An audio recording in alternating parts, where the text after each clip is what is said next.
Very good morning to one and all. మన ప్రభును రక్షకుడును అయిన యేసుక్రీస్తు దివ్యమైన నామంలో ఆదివారం ఉదయం దేవుని యొక్క మాటలు ధ్యానించుటకు మిమ్మల్ని అందరినీ ప్రేమపూర్వకంగా ఆహ్వానించుచు ఉన్నాం.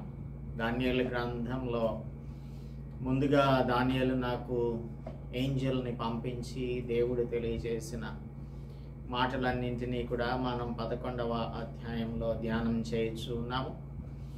ఆయన భూత భవిష్యత్ వర్తమాన కాలంలో ఉండే దేవుడు, భూత భవిష్యత్ వర్తమాన కాలంలను ఎరిగిన దేవుడు మన దేవుడు. సో ముందుగానే దానియేలు నాకు జరగబో సంగతులను తెలియజేశారు. అదేవిధంగా వాటి యొక్క నెరవేర్పు చరిత్రలో జరిగిన దానిని కూడా మనం చూస్తూ ఉన్నాం.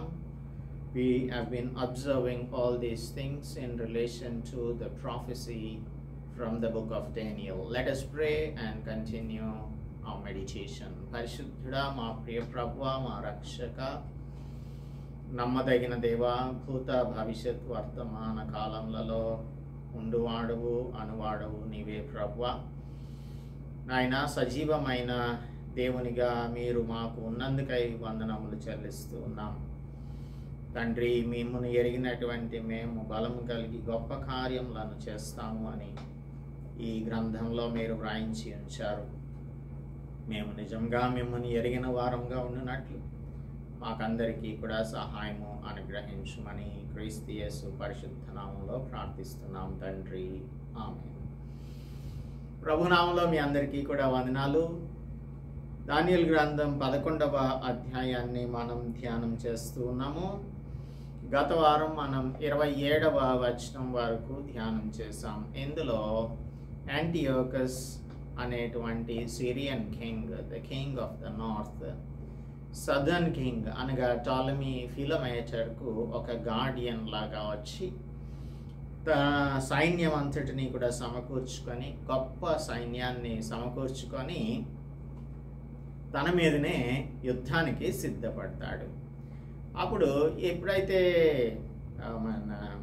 విదౌట్ ఎనీ వార్నింగ్ దొంగలాగా వచ్చేస్తే, మనకు తెలిసిన వాళ్ళే మన మీద అటాక్ చేస్తే మనం ఎలాగైతే దానికి రెస్పాండ్ అవ్వలేకపోతామో, మనం దాని నుంచి తప్పించుకోలేకపోతామో, అలాగనే ఈ కాన్స్పిరసీలో కింగ్ ఆఫ్ సౌత్ తన ముందు నిలవలేకపోతాడు. 26వ వచనం ప్రకారంగా తాను ఒక కాన్స్పిరసీ చేసి ఈజిప్షియన్ కింగ్ యొక్క బల్ల దగ్గర ఉండేటువంటి వారికి కొంత లంచాన్ని ఇచ్చి తన వైపు తిప్పించేసుకుంటాడు. అయితే ఈ సమయంలో రోమన్స్ ఈజిప్ట్కి సపోర్ట్ చేయడానికి ఎందుకు రాలేకపోయారు అంటే, అదే సమయంలో వారు కూడా మాసిడోనియా మీద యుద్ధం చేస్తూ ఉన్నారు. So they couldn't send their troops to Egypt so that they will be able to rescue the king of south from the king of north.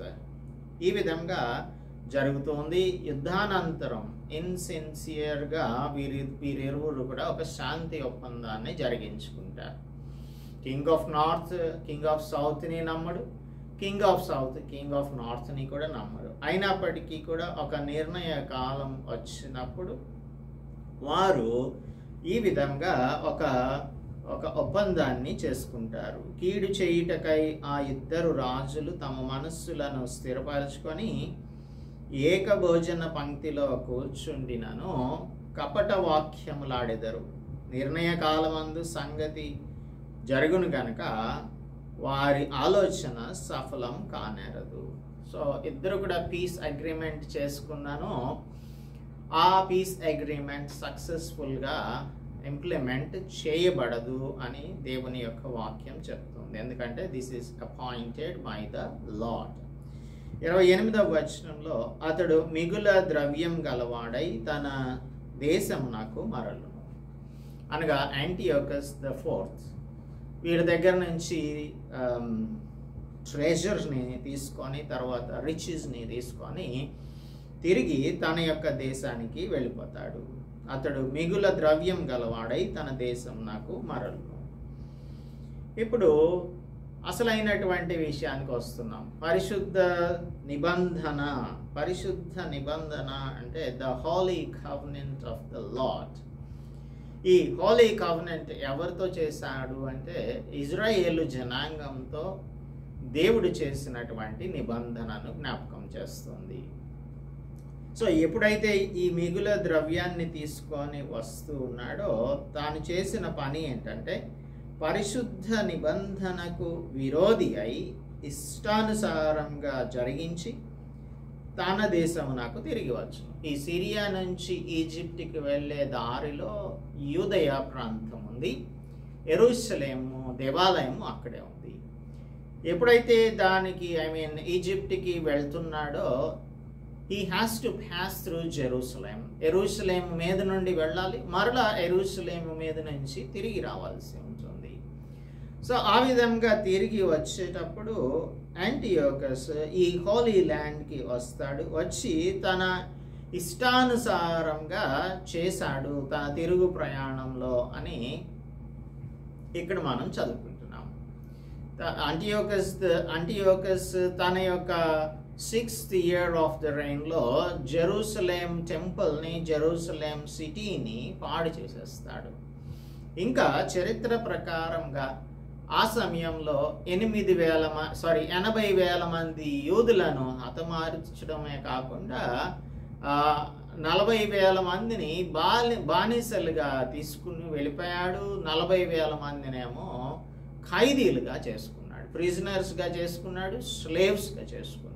80,000 మందిని హతమార్చాడు, ఇంకొక 80,000 మందిని ఖైదీలుగాను బానిసలుగాను తీసుకొని వెళ్ళిపోయాడని చరిత్ర చెప్తుంది. ఎందుకు అంటే ఎప్పుడైతే టోలమీ దగ్గరకు అనగా Ptolemy Philopator the king of south మీదకి యుద్ధానికి వెళ్తున్నాడో అతను యుద్ధానికి వెళ్ళినప్పుడు ఈజిప్ట్కి వెళ్ళినప్పుడు ఈ యూదులైనటువంటి వారు యాంటియోకస్ ద గ్రేట్ మరణించాడు అని ఒక వార్తను ఎవరో వీరికి తెలియజేస్తే దానిని బట్టి యూదులు సంతోషించారు అని యాంటియోకస్కి తెలిసింది. అంటే ఒక వార్త, ఒక గాలి వార్త అని చెప్పాలి. ఈ గాలి వార్త వచ్చినప్పుడు ఆ వార్తను బట్టి యూదుల మీదకు చాలా కోపంగా వచ్చాడు. వచ్చి అక్కడ తన ఇష్టానుసారంగా జరిగించి తిరిగి సిరియాకు వచ్చేసాడు. 29వ వచనం, నిర్ణయ కాలమందు మరలి దక్షిణ దిక్కునకు వచ్చును గాని మొదటనున్నట్టుగా కనబడదు. అయితే ఒక appointed time, the lord is in control of time. సమయం కాలం అంతా కూడా దేవుని వశంలో ఉంటాయి. సో ఆ దేవుని వశంలో ఉన్నటువంటి నిర్ణయ కాలంలో ఐగుప్తు దేశానికి మరలా దండయాత్ర చేసి వస్తాడు యాంటియోకస్ ద 4th. వచ్చినప్పుడు ఇదివరకులాగా మొట్టమొదట వచ్చినప్పుడు తాను ధనాన్ని, దోపుడు సొమ్మును తీసుకొని వెళ్ళిపోయాడు, కుట్ర చేశాడు. తర్వాత తన దగ్గర నుంచి ట్రెజర్స్ అన్ని కూడా తీసుకొని వెళ్ళిపోయిన రీతిగా ఈసారి జరగదు. మొదటనున్నట్టుగా కడపటనుండదు. ఇప్పుడు సెకండ్ టైం వెళ్ళినప్పుడు, లాస్ట్ టైం రోమన్స్ ఈజిప్ట్కి సపోర్ట్ చేయలేకపోయారు, కానీ ఈ సమయంలో రెండవసారి కింగ్ ఆఫ్ సౌత్ టోలమీ రోమన్స్కి ముందుగానే సమాచారం అందించాడు. ఈ విధంగా యాంటియోకస్ మా మీద యుద్ధానికి వస్తున్నాడు కనుక మీరు మాకు రెస్క్యూ కోసం రావాలి, మాకు సపోర్ట్ చేయాలి అన్నప్పుడు రోమన్ కమాండర్ని ఒకతనిని పంపిస్తుంది Roman government. Gaius Popillius Laenas అని ఒక రోమన్ కమాండర్ని పంపించినప్పుడు ఈ రోమన్ కమాండర్కి Antiochus the 4th shake hand ఇస్తాడు.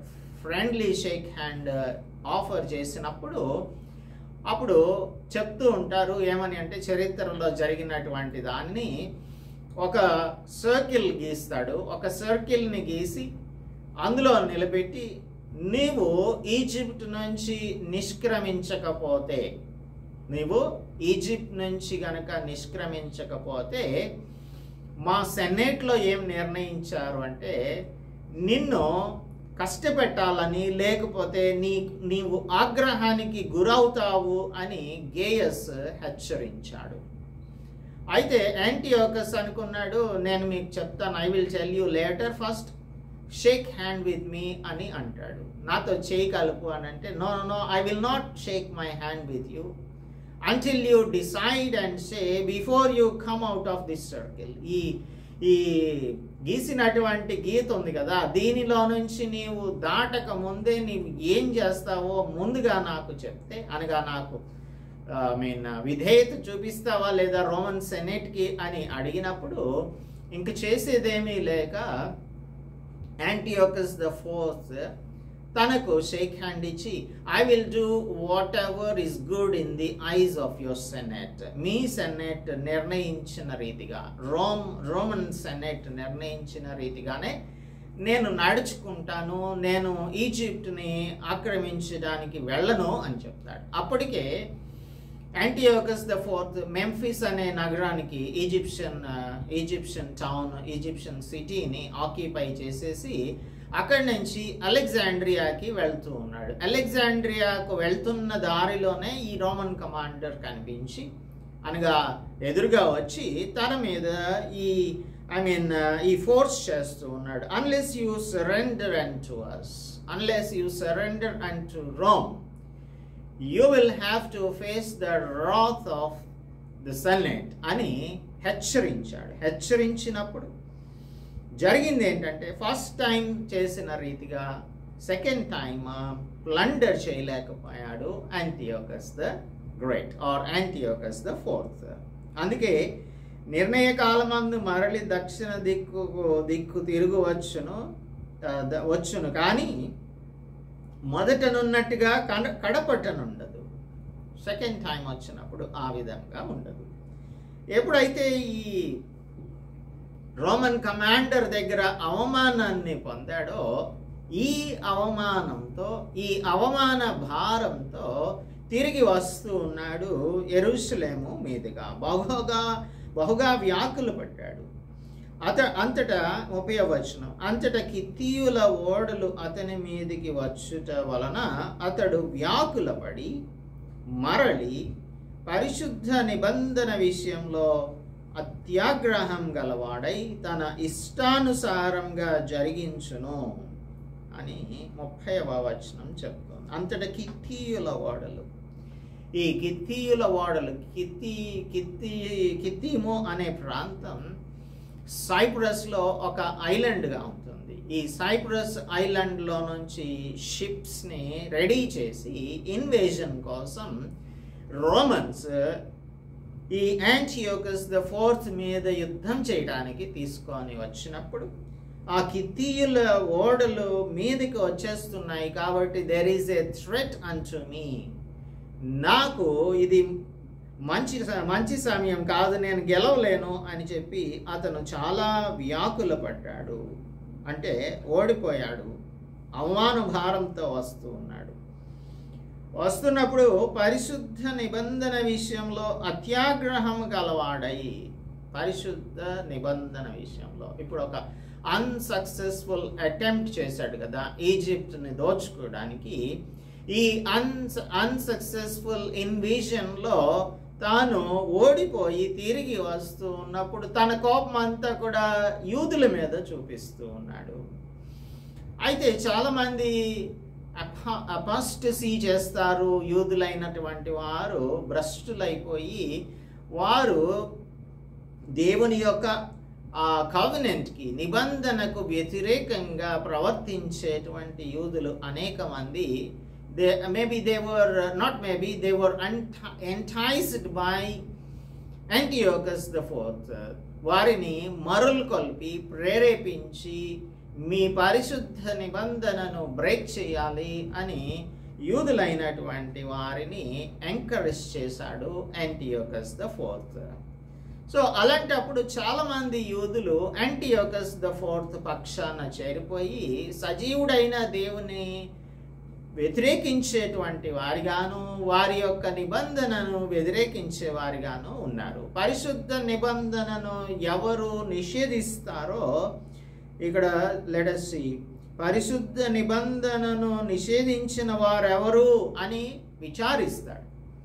సో ఎంతమంది పరిశుద్ధ నిబంధనను నిషేధిస్తారో మీరందరూ కూడా ఈ పక్కకు రండి అని అంటే, I mean say like that, అంటే చాలామంది యూదులు ఇటు పక్కకు వచ్చేసారు, అనగా యాంటియోకస్ పక్షానికి వచ్చేసారు. వాళ్ళు ఏంటంటే ప్రాణ భయమో లేకపోతే మనం బ్రతకలేమన్నటువంటి ఉద్దేశమో, ఈ విధంగా మన సజీవుడైన దేవుని విడిచిపెట్టేసి అప్పుడున్నటువంటి అధికారానికి వారు తమను తాము లోపరుచుకుంటున్నారు. పరిస్థితుల వలన ప్రభావితమై ఈ విధమైనటువంటి భ్రష్టులుగా యూదులు తయారయ్యారు. అనేక మంది క్రైస్తవులు కూడా పరిస్థితుల ప్రభావాన్ని బట్టి దేవుని విడిచిపెట్టి వెళ్ళిపోయేవారు ఈ దినాలలో కనిపిస్తూ ఉంటారు. దేవుని యొక్క శక్తిని తెలుసుకోలేనటువంటి వారు. మనం నెక్స్ట్ వర్సెస్లో చదువుతాం, తమ దేవుని నెరుగువారు బలం కలిగి గొప్ప కార్యములు చేసేదరు అని ఉంది. సో బలం లేనటువంటి వారు, లేదు అంటే దేవుని యొక్క బలమును తెలుసుకోలేనటువంటి వారు, దేవుని యొక్క కార్యములను అర్థం చేసుకోలేని వారు, అనగా దేవుని ఎరుగని వారు. దేవుని ఎరిగామని చెప్తారు కానీ దేవుని ఎరగనటువంటి వారు, పైకి భక్తి గల వారి వల్లే కనిపిస్తారు కానీ దాని శక్తిని ఆశ్రయించలేని వారిగా ఉంటారు అని అపోస్తలుడు పౌలు అంటున్నాడే. అటువంటి క్రైస్తవులు ఈ దినాలలో ఉంటున్నారు. ఆ దినాలలో యూదులైనటువంటి వారు కూడా ఇటువంటి వారే ఉంటూ ఉన్నారు. సో ఇలాగా ఈ భ్రష్టులైనటువంటి యూదులు యాంటియోకస్ ఎపిఫనీస్కి వారు సపోర్ట్గా తయారయ్యారు. హోలీ కవెనెంట్ని వారు నిషేధించినటువంటి వారిగా ఉన్నారు. ఇంకా అక్కడ జరిగింది ఏంటంటే, వారికి ఉన్నటువంటి ప్రధాన యాజకుని యొక్క బ్రదర్ అనగా సహోదరుడు ఓనయాస్ అని ఒక ప్రధాన యాజకుడు ఉన్నాడు కదా, ఆ ప్రధాన యాజకుని యొక్క సహోదరుని పేరు జేసన్. ఈ జేసన్ ఏం చేశాడు అంటే ఒక స్కూల్ని పెట్టాడు. ఆ స్కూల్ ఏంటంటే హీథన్ ఫ్యాషన్స్ని, అనగా అన్య జనాంగములకు సంబంధించిన అనేక రకములైన ఫ్యాషన్స్ని ఎడ్యుకేట్ చేయడానికి, లేదంటే ట్రైన్ చేయడానికి, యవనస్తులను తర్బీదు ఇవ్వడానికి ఒక స్కూల్ని సెటప్ చేసి వారందరినీ కూడా ఈ పరిశుద్ధ నిబంధనను ఉల్లంఘించే వారిగా తయారు చేస్తాడు. ఎలాగూ అంటే ఈ యాంటియోకస్ ద ఫోర్త్ యొక్క సపోర్ట్ని తీసుకొని ఇటువంటి వారు దేవుని యొక్క బిడ్డలుగా ఉండటానికి, లేదంటే అవమానకరమైనటువంటి రీతిలో వారు దేవుని యొక్క నామాన్ని వారు అవహేళన చేస్తూ ఉన్నారు. సో పరిశుద్ధ నిబంధన విషయంలో తాను అత్యాగ్రహం కలిగిన వాడిగా ఉన్నాడు కదా, తన ఇష్టానుసారంగా జరిగించును. అతడు మరలి పరిశుద్ధ నిబంధనను నిషేధించిన వారు ఎవరు అని తాను విచారిస్తాడు. అతని పక్షమున 31వ వచనం, శూరులు లేచి, అంటే కొందరు ఫోర్సెస్ లేచి పరిశుద్ధ స్థలపు కోటను అపవిత్రపరిచి అనుదిన బలి నిలిపివేసి నాశనం కలుగజేయు హేయమైన వస్తువును నిలువబెట్టుదురు. మరి చాలామంది యూదులు, only a few minority Jews మాత్రమే దేవుని కోసం నిలబడ్డారు. మెజారిటీ ఆఫ్ ద జ్యూస్ భ్రష్టులైపోయారు. ఈ భ్రష్టులైపోయినటువంటి వారు చేసినటువంటి కార్యములు ఇవి. వారేం చేశారు? పరిశుద్ధ స్థలపు కోటను అపవిత్రపరిచారు. అపవిత్రపరిచి వారు అనుదిన బలిని నిలిపివేసి నాశనము కలుగజేయు హేయమైన వస్తువుని నిలబెడతారు. ఇది 8:11 మనకు చెప్పబడుతుంది కదా, యాంటియోకస్ తనను తాను హెచ్చించుకొని 8:11 ఆ సైన్యం యొక్క అధిపతికి విరోధంగా తన్ను హెచ్చించుకొని అనుదిన బల్యర్పణమును నిలిపివేసి ఆయన ఆలయమును పడద్రోసెను. అతిక్రమము జరిగినందున అనుదిన బలి నిలుపు చేయుటకై ఒక సేన అతనికి ఇవ్వబడెను. అతడు సత్యమును వ్యర్థపరిచి ఇష్టానుసారంగా జరిగించుచు అభివృద్ధి నొందెను. So the Old Testament antichrist ఎవరు అంటే Antiochus Epiphanes, the antichrist of the Old Testament. ఏం చేశాడంటే ఒక ఐడోలేట్రస్ ఇమేజ్ ఆఫ్ జ్యూస్, ఈ Greek god Zeus, god of sky లేకపోతే గాడ్ ఆఫ్ హాస్పిటాలిటీ అని పిలుస్తూ ఉంటారు. ఈ గ్రీక్ గాడ్ ఇమేజ్ని తీసుకొని వెళ్ళి దేవుని యొక్క ఆలయంలో, పరిశుద్ధమైన ఆలయంలో దానిని నిలువబెడతాడు. హేయమైన వస్తువు అంటే అదే, హేయమైన వస్తువును నిలువబెట్టాడు. సో ఈ విధంగా అబామినేషన్ చేశాడు. అబామినేషన్ చేసినప్పుడు ఈ దేవుడు ముందుగానే తెలియజేశాడు యూదులైనటువంటి వారికి. లేవియ కాండం 26-21 చూచినట్టయితే దేవుడు, మీరు నా మాట వినాలి, వినకపోతే ఇలాంటి పనులే జరుగుతాయి అని చెప్పాడు. ఇప్పుడు యూదులైనటువంటి వారు భ్రష్టులైపోయి యాంటియోకస్ ఎపిఫెనీస్కి వారు తలొగ్గేటువంటి వారిగా ఉండటాన్ని బట్టి జరిగినటువంటి పని ఏంటి అంటే దేవుని యొక్క పరిశుద్ధ స్థలము అపవిత్రపరచబడింది. లేవియ కాండం 26-21 చెప్తూ ఉన్నాడు, మీరు నా మాట విననొల్లక నాకు విరోధంగా నడిచిన ఎడల నేను మీ పాపములను బట్టి మరి 7 అంతలుగా మిమ్మును బాధించెదను, మిమ్మును దండించెదను. 24వ వచనం, నేను కూడా మీకు విరోధంగా నడిచెదను, మీ పాపములను బట్టి ఇక 7 అంతలుగా మిమ్మును దండించెదను. ఈ విధంగా అనేకమైన హెచ్చరికలను దేవుడు వారికి ఇశ్రాయేలీయులకు అనుగ్రహించాడు. ఈ చాప్టర్ అంతా కూడా చదివినట్టయితే మీ శత్రువులు మీ దేశంలో ఉండగా మీ దేశం పాడైపోతుంది అని ఇంకా అనేకమైనటువంటి కర్సెస్ని దేవుడు తెలియచేస్తూ ఉన్నాడు. ఇవన్నీ కూడా ఎప్పుడు మీ మీదకి వస్తాయి అంటే మీరు నా మాట విననల్లకపోయిన ఎడలా అని దేవుడు తెలియచేశాడు. అదే ఇక్కడ జరుగుతుంది. విననొల్లనటువంటి యూదులు అన్యుడైన అపవిత్రమైన కార్యములను చేయడానికి సిద్ధపడిన యాంటియోకస్కు వీరు సపోర్ట్ చేస్తూ ఉన్నారు, లేదంటే నమ్ముచూ ఉన్నారు వారు యూదులైన భ్రష్టులైన యూదులు. కాబట్టి ఈ ఐడోలేట్రస్ ఇమేజ్ని దేవుని యొక్క పరిశుద్ధ స్థలంలో నిలవబెట్టడానికి వీరందరూ కూడా సహకరించారు. అయితే దేవుని యొక్క బిడ్డలైనటువంటి వారు పరీక్షింపబడినప్పుడు పేతురుపత్రిక, మొదటి పేతురుపత్రిక చెప్తుంది, మొదటి పేతురుపత్రిక ప్రకారంగా అనేకమైనటువంటి శ్రమలు పొందినటువంటి యూదులు ఉన్నారు. 33వ వచనంలో చదువుకుంటాం. సో ఫస్ట్ పీటర్ చాప్టర్ 1:7 ఏం చెప్తున్నాడంటే, నశించిపోవు సువర్ణం అగ్ని పరీక్ష వలన శుద్ధిపరచబడుచున్నది కదా. అంటే నిజమైన విశ్వాసం కష్టం వచ్చినప్పుడు నిలబడుతుంది. It perseveres during the trials. అలాగా అనేక మంది యూదులు, maybe we can say the minority of the Jews, they stood on behalf of the Lord and on behalf of the Holy Covenant. So దేవుని యొక్క పరిశుద్ధ నిబంధనను మాత్రం వారు విడిచిపెట్టలేదు. కొందరు వారు మాత్రం దేవుని విడిచిపెట్టేశారు. ఎందుకంటే అతడు ఇచ్చకపు మాటలను చెప్తాడు, ఇచ్చకపు మాటలు. He was a flatterer. మీరు చాలా గొప్పవారు, మీరు చాలా మంచి పని చేస్తున్నారు, మీ అంతటి గొప్పవారు ఇంకెవరు కూడా లేరు అని చెప్పి యూదులను కొందరిని పొగిడినప్పుడు వాళ్ళందరూ కూడా ఫ్లాటర్ అయిపోయారు. ఫ్లాటర్ అయిపోయి అతని చేత మరలు కొల్పబడి దేవుని యొక్క నిబంధనను తిరస్కరించారు. అక్కడున్నటువంటి ఆ అన్య జనాంగం యొక్క లైఫ్ స్టైల్కి వారు అడాప్ట్ చేసేసుకున్నారు. This is called Hellenization.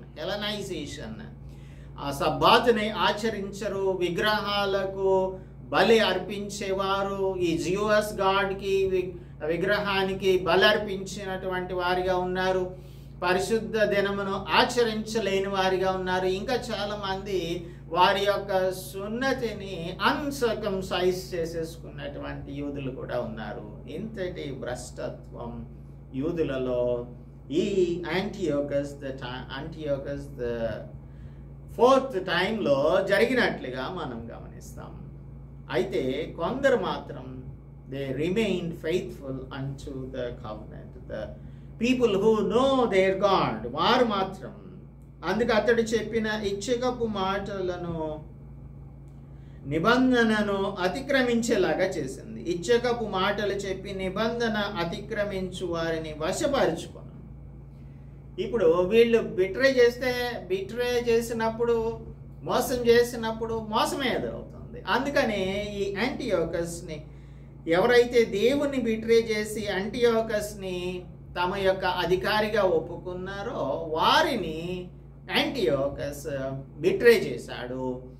అప్పుడు జరిగినటువంటి ఈ మెసాకరే 80,000 జ్యూస్ మరణించారు. 40,000 మంది ఖైదీలో పడవేయబడ్డారు.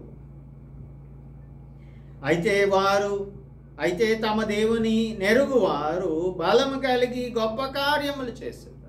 తమ దేవునిని ఎరుగువారు. మనందరం అనుకుంటాము దేవుణ్ణి ఎరిగిన వారము అని అంటుంటాం. ఇది చాలా క్యాజువల్గా వినియోగిస్తున్నటువంటి మాట. క్రైస్తవులు దేవుని ఎరిగిన వారు అని చెప్పి మేము దేవుని ఎరిగిన వారం అని చెప్తుంటాం. కానీ దేవుని గురించి అసలు తెలియనటువంటి వారుగానే అనేక మంది మెజారిటీ ఆఫ్ ద క్రిస్టియన్స్ ఉంటూ ఉన్నారు. మీరు చెప్పండి, దేవుణ్ణి ఎరగడం అంటే ఏంటి అనేది? దేవుని ఎరగడం అంటే ఆయన శక్తిని ఎరగాలి, ఆయన నమ్మకత్వాన్ని ఎరగాలి, ఆయన మార్పు లేని ప్రేమను మనం ఎరగాలి, ఆయన మనతో వసిస్తాడు అనే సంగతిని ఎరగాలి, ఆయన మనతో సహవాసం కలిగిన వానిగా ఉంటాడని మనం నమ్మాలి, ఆయన పరిశుద్ధుడని నమ్మాలి, ఆయన నిన్న నేడు నిరంతరం ఏకరీతిగా ఉన్న దేవుడని నమ్మాలి, ఆయన తన బిడ్డలను రక్షిస్తాడు ఎటువంటి పరిస్థితులలో నుంచైనా అని మనం ఎరగాలి. అంతేగాని పరిస్థితులకు మనలను మనం తాకట్టు పెట్టేసుకుంటే మనం దేవుని ఎరిగిన వారం ఎలా అవుతాము? అందుకే knowledge is very important. The knowledge of the Lord is very important. జ్ఞానమును గూర్చిన డిస్కోర్స్ సోలమన్ మనకు బుక్ ఆఫ్ ప్రావర్బ్స్లో తెలియజేస్తూ ఉన్నాడు కదా.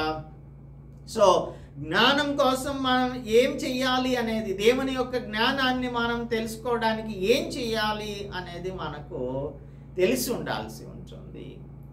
So in order to get the knowledge of God మనం ఏం చెయ్యాలి అంటే మన యొక్క జీవనమంతా కూడా ఇచ్చి, మనకున్నదంతా కూడా ఇచ్చి జ్ఞానమును సంపాదించుకోవాలి అని సోలమన్ మనకు తెలియజేస్తున్నాడు. నా సంపాదన అంతా ఇచ్చి కూడా, మన సంపాదన కాదు కదా, మనం ఏమి ఇవ్వడానికి దేవునికి సిద్ధంగా ఉండనే ఉన్నాం. ఎందుకంటే ఈ లోక జ్ఞానమే మనకు బాగా అత్యవసరమని, మనకు ప్రాముఖ్యమని అనుకుంటాం. Spiritual knowledge, best form of knowledge, the highest knowledge, ఉన్నతమైనటువంటి దేవుని జ్ఞానమును మనం సంపాదించుకోవాలని ఏమాత్రమును కూడా ప్రాకులాడే వారముగా ఉండట్లేదు. అందుకే మనకు దేవుడు ఎవరో సరైన రీతిలో తెలియదు. అందుకే చాలామంది ఇది తెలియకపోవడం వలననే పరిశుద్ధ గ్రంథంలో ఉన్నటువంటి విషయాలు అర్థం చేసుకోలేకపోవడం వలననే వారు సరైనటువంటి క్రైస్తవ జీవితాన్ని జీవించలేకపోతూ ఉన్నారు. ఇంకా అనేకమైనటువంటి దుర్బోధులకు అట్రాక్ట్ అవుతూ ఉన్నారు. ఈ మధ్య కాలంలో మనం చూస్తూ ఉన్నాం. అభిషేక కూడికలు, అభిషేక తైలం, ఈ విధంగా అభిషేక ప్రార్థనలు అని చెప్తున్నటువంటి వారి దగ్గరకు కోట్ల మంది వెళ్ళిపోతూ ఉన్నారు. ఎస్పెషల్లీ ఈ నవర్ ఏరియా తెలుగు ప్రజలు వెళుతూ ఉన్నారు. అభిషేకం కావాలి. ఏంటి అభిషేకం? పరిశుద్ధాత్మని యొక్క అభిషేకం ప్రతి విశ్వాసికి కూడా రక్షణ పొందినప్పుడు కలుగుతుంది. You are already anointed. Why do you need another anointing from somebody who is not belonging to God? దేవుని యొక్క బిడ్డలు కానటువంటి వారు, వేషధారులైనటువంటి వారు మేము అభిషేకిస్తాము అని చెప్తున్న వారి దగ్గరకు వెళ్ళి అనవసరమైనటువంటి చిక్కులలో పడిపోయేటువంటి వారు ఉన్నారు. the holy unction or the unction of the Holy One. పరిశుద్ధాత్మని అభిషేకం మనుష్యులు చేతులు పెడితే వచ్చేటువంటిది కానే కాదు.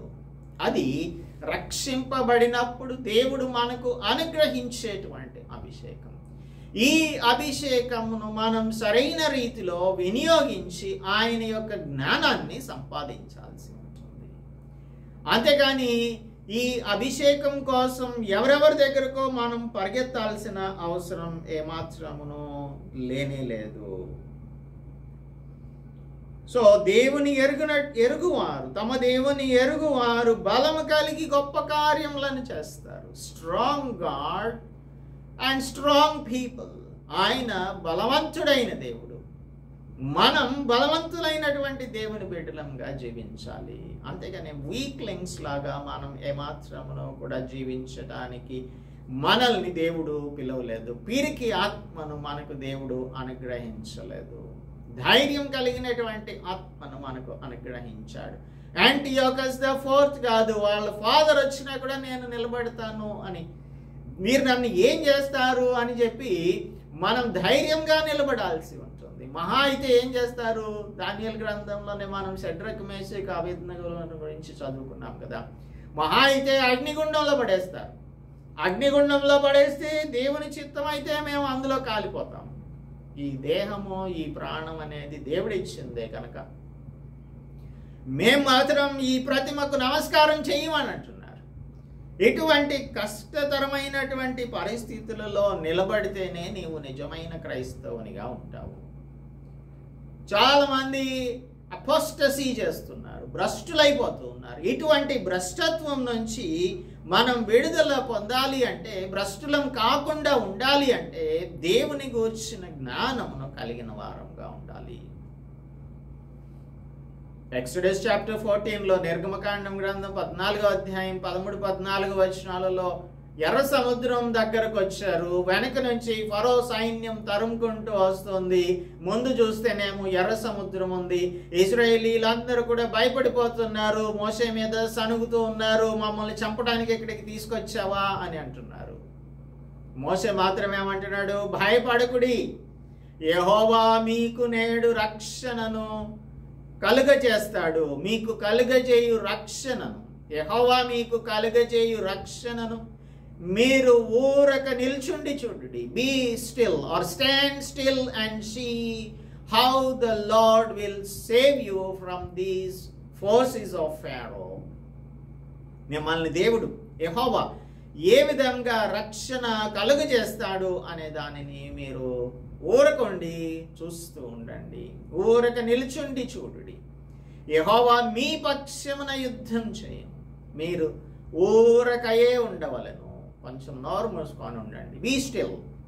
దేవుడు చేసే కార్యాన్ని మనం చూడాలి అంటే మనం పేషెంట్గా ఉండాలి. సహనం అవసరం. ఆయన కార్యమును మనం చూడాలి అంటే సహనంతోనూ ఆయన దీర్ఘశాంతంతోనూ మనం జీవించాల్సి ఉంటుంది. అందుకే చాలామంది యూదులు అపోస్టసీ చేస్తూ ఉన్నప్పటికీ కూడా అనేక మంది మాత్రం చనిపోవడానికి సిద్ధమైపోయారు.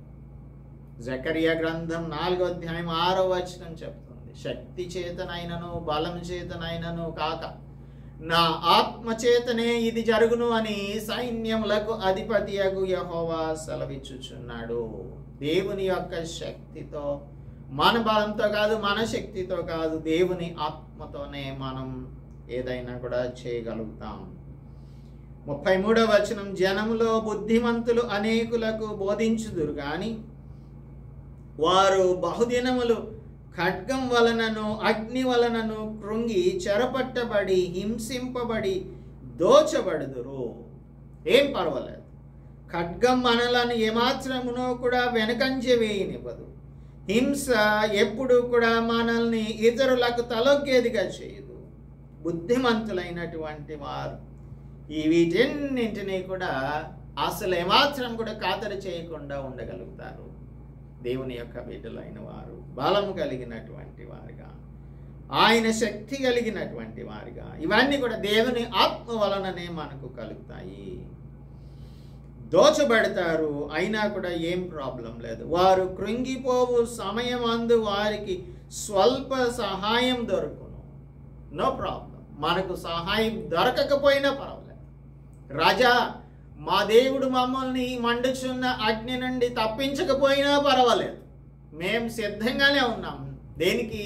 ఈ అగ్నిగుండంలో పడి మరణించడానికి నిలబడుతున్నారు. ఈ విధంగా నిలబడాలి. సహాయం దొరకకపోవచ్చు.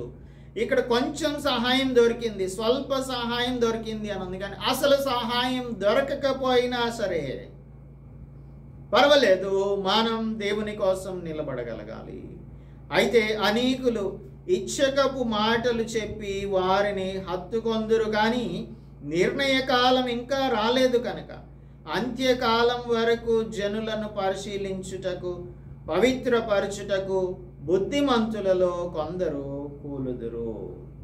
ఇక్కడ మనం చూస్తున్నదంతా కూడా రాబోయేటువంటి అంత్యక్రీస్తుకు సంబంధించినటువంటి సమయంలో ఏం జరుగుతుంది అనేది ఇక్కడ ఒక ఏమంటాం శాంపుల్గా జరుగుతుంది. ఇది ఒక శాంపుల్.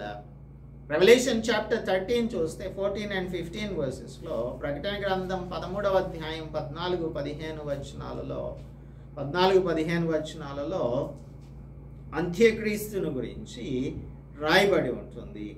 ఈ అంత్యక్రీస్తు ఏం చేస్తాడు అని అంటే ఒక ప్రతిమను తయారు చేస్తాడు. ఈ మేక్స్ అన్ ఇమేజ్. కత్తి దెబ్బ తినియు బ్రతికిన ఈ క్రూర మృగమునకు ప్రతిమను చేయవలెనని అది భూనివాసులతో చెప్పును. ఆ మృగం ఎదుట చేయుటకు తనకి ఇవ్వబడిన సూచనల వలన భూనివాసులను మోసపుచ్చుచున్నది. మరియు మృగము యొక్క ప్రతిమ మాట్లాడినట్లు ఆ మృగం యొక్క ప్రతిమకు నమస్కారం చేయమని, చేయని వారిని హతము చేయునట్లు ఆ మృగం యొక్క ప్రతిమకు ప్రాణమిచ్చుటకై దానికి అధికారం ఇవ్వబడెను. సో ఇక్కడ తన యొక్క సెల్ఫ్ ఇమేజ్నే తయారు చేసుకుంటాడు అంత్యక్రీస్తు, సాతానుడు. అంత్యక్రీస్తు తన యొక్క కమాండ్తో ఏం చేస్తాడు అంటే, మీరు ఈ ప్రతిమను ఆరాధించాలి, తన యొక్క ప్రతిమను ఆరాధించాలి అని చెప్తాడు. ఇక్కడ కూడా మనము ఈ షడ్రకు, మేషకు, అబేద్నెగోల విషయంలో కూడా ఆ సందర్భంలో కూడా ఒక ప్రతిమను తయారు చేశాడు, గంభీరమైన ఒక ప్రతిమను, దానికి పూజలు చేయమని చెప్పాడు. ఇక్కడ కూడా మనం చూస్తున్నటువంటి ఈ సందర్భంలో యాంటియోకస్ ఎపిఫనీస్ మీరు పరిశుద్ధ నిబంధనను తిరస్కరించాలి అని చెప్తూ ఉంటే అనేకులు దానిని తిరస్కరించే వారిగా ఉన్నారు. కానీ కొందరు మాత్రం జనులను పరిశీలించుటకు, పవిత్రపరచుటకు బుద్ధిమంతులలో కొందరు కూలుదురు. No problem. కొంతమంది మరణించినప్పటికీ దేవుని యొక్క కార్యమును తెలియచేయడానికి కొందరైనా నిలిచి ఉంటారు. వారి చేత దేవుడు గొప్ప కార్యములను చేయించుకుంటారు. సో అంత్యకాలం రాబోతుంది. అంత్యకాలంలో ఇటువంటి పరిస్థితులు రాబోతూ ఉన్నాయి. మత్తయి సువార్త 24వ అధ్యాయంలో యేసుక్రీస్తు ప్రభు ముందుగానే చెప్పారు ఆయన రాకడ సమయంలో జరిగేటువంటి సంగతులను. అటువంటి సంఘటనలే ఈ యాంటియోకస్ ఎపిఫనీస్ టైంలో, ఓల్డ్ టెస్టమెంట్ యాంటై క్రైస్ట్ టైంలో జరిగాయి అని కొందరు యూదులు భ్రష్టులైపోయారు అని కూడా చదువుకుంటున్నాం. మనం కూడా ఈ అంత్యకాలంలో భ్రష్టులం కాకుండా మన ఆలయాలలో ఈ భ్రష్టత్వానికి సంబంధించిన విగ్రహాలను పెట్టుకొని ఆరాధించేటువంటి వారంగా ఉండకూడదు.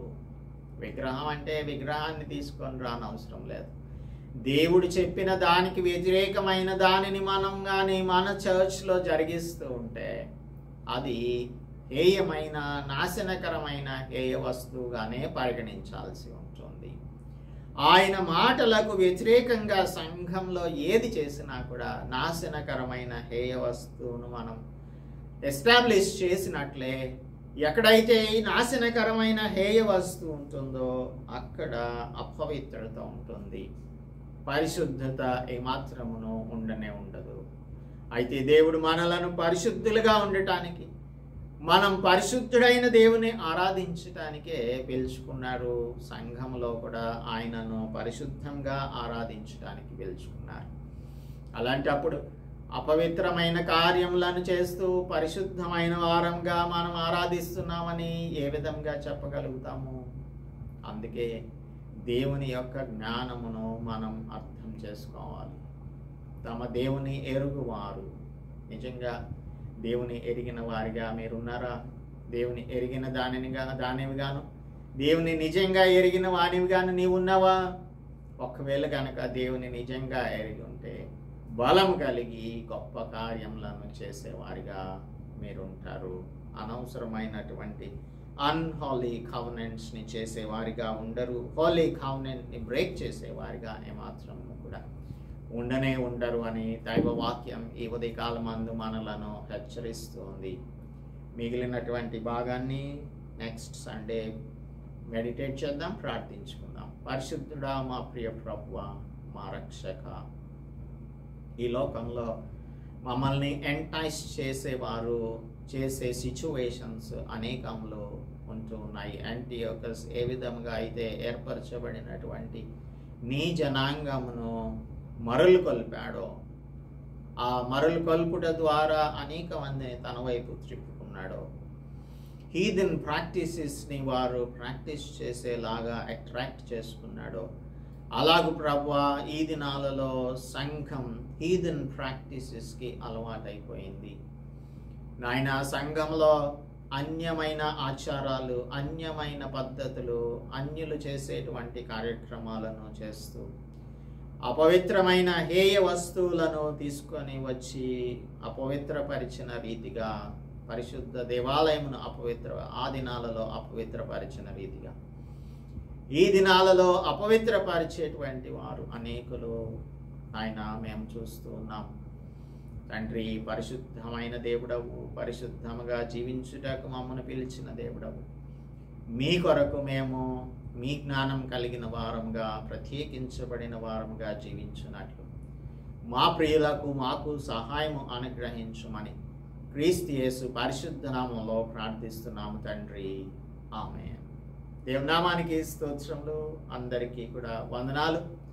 నాశనకరమైన హేయ వస్తువును దేవాలయంలో ప్రతిష్ఠించి దానిని పూజిస్తూ ఉన్నటువంటి రీతిలో ఈ దినాలలో హేయమైన క్రియలను చేస్తూ సంఘములను అపవిత్రపరుస్తున్నటువంటి సంఘాలకు మనం వెళ్ళకుండా, అటువంటి వారిని మనం తిరస్కరించి నిజమైన దేవుని ఆరాధన ఎక్కడ జరుగుతుందో అక్కడికి మనం వెళ్ళడానికి దేవుడు మనకు అనుగ్రహించిన జ్ఞానమును వినియోగించుకుందాం. ఆ విధంగా నిజమైన ఆరాధనను దేవునికి సమర్పించుదాం. అందుకు దేవుడు మనందరికీ సహాయం చేయునుగాక.